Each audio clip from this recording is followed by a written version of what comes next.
Você está caminhando há algum tempo sob o sol muito quente e pode sentir na pele o calor. Conforme seus passos avançam, você vai vendo algumas árvores aqui e ali. São árvores que parecem ter saído de um filme de terror, com todos os galhos retorcidos. Seus pés sentem o solo duro em que você pisa.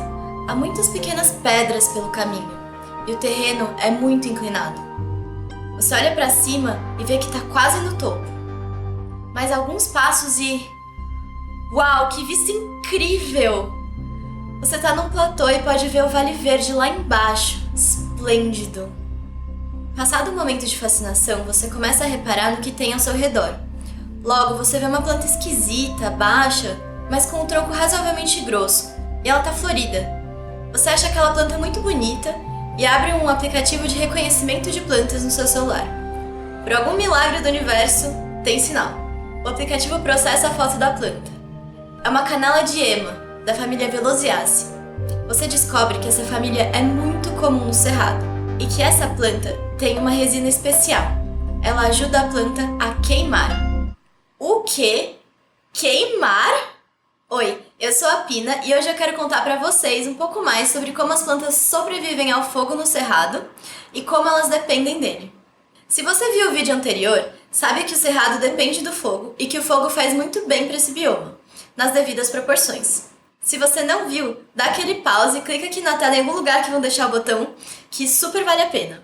Eu terminei te perguntando se você imaginava que as mudanças climáticas poderiam impactar nas queimadas do cerrado. Pois bem, elas têm um efeito de aumentar o período em que as condições climáticas são favoráveis a um fogo que pode requerer que seja apagado. Com maior risco de incêndios selvagens, há mais custos humanos e ecológicos. Apesar de ser ruim em alguns cenários, o fogo é positivo para o cerrado. Tanto que algumas plantas, como a própria canela de ema, possuem adaptações que facilitam que elas queimem. Mas para que queimar? No caso da canela de ema, por exemplo, ela depende do fogo para florescer. Tá, tudo bem, mas como que as plantas sobrevivem ao fogo? Elas são incríveis, gente. Primeiro, eu quero perguntar para vocês. E se você fosse planta, o que você faria para se proteger do fogo? Deixa aqui nos comentários ideias legais. Quem sabe a Rainha Evolução te ouve. Bom, para começo de conversa, você sabia que cortiça não queima? Olha só nesse vídeo a diferença entre cortiça e isopor. Na verdade, ela queima muito, muito lentamente e não faz chama, o que não deixa o fogo espalhar. Ela é um ótimo isolante térmico e adivinha? Algumas daquelas árvores do cerrado têm um revestimento de cortiça que impede que o tronco delas queimem. Se não isso, elas têm uma casca muito grossa que protege o seu interior de altas temperaturas de fogo. Beleza, mas como é que as folhas vão nascer de novo? Ah, meu amigo, deixa eu te contar uma coisa. As plantas têm algumas células com alta capacidade de regeneração, como as nossas células tronco. Você já arrancou um galinho de uma planta, tipo manjericão, e ele voltou a crescer? Ou então, você já colocou ele na água e ele criou raízes? Pois é, as plantas são maravilhosas assim.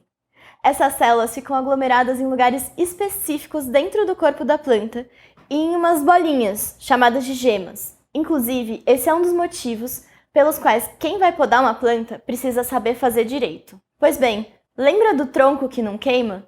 Então, tem gemas dentro dele e é a partir dessas gemas que a planta rebrota e sobrevive. No caso das plantas herbáceas, as gemas estão na base das folhas e são as próprias folhas que fazem o papel de revesti-las muito bem. Fora isso, as plantas do cerrado também têm órgãos subterrâneos. Peraí, desde quando plantas têm órgãos? Creio que agora é minha vez, né, meninas? Então, pois é, elas têm, e como todo mundo, as células se organizam em tecidos que se organizam em órgãos. Isso aí é frescura de botânico que quer chegar perto dos maravilhosos zoólogos. Que não, né, meninas? Como eu estava dizendo, as plantas têm órgãos subterrâneos, ou seja, as raízes, muito bem desenvolvidos. Adivinha o que tem ao longo delas? Isso mesmo, as gemas. Assim, o fogo não pega nas raízes, que estão enterradas, e a planta pode voltar dos mortos. Inclusive, ela pode se reproduzir por brotamento a partir das gemas das raízes, espalhando clones por aí. Muito louco, né? Algumas raízes podem até mesmo armazenar água. Além disso, essas plantas geralmente têm acúmulo de biomassa na porção subterrânea, que pode ser de 2 a 3 vezes maior que a biomassa da porção aérea. Então, a reserva de nutrientes da planta fica em um local protegido da passagem de fogo. Lembra da canela de Ema? Então, outra coisa muito interessante é que o fogo pode atuar como estimulador da atenção, da floração, da abertura dos frutos, da germinação das sementes. Isso mesmo, ao invés de queimar tudo, o fogo faz flores e frutos abrirem e faz bebês planta nascerem. Ai, que fofo! Podia ser mágica, mas é ciência. A última coisa boa que o fogo faz, que permite a sobrevivência de muitas espécies, é o controle de plantas que tendem a dominar o lugar. Queimando elas, tem espaço físico, na terra, luz e nutrientes para outras plantas nascerem no local, o que ajuda a manter a biodiversidade nesse ambiente. Viu como o fogo é importante?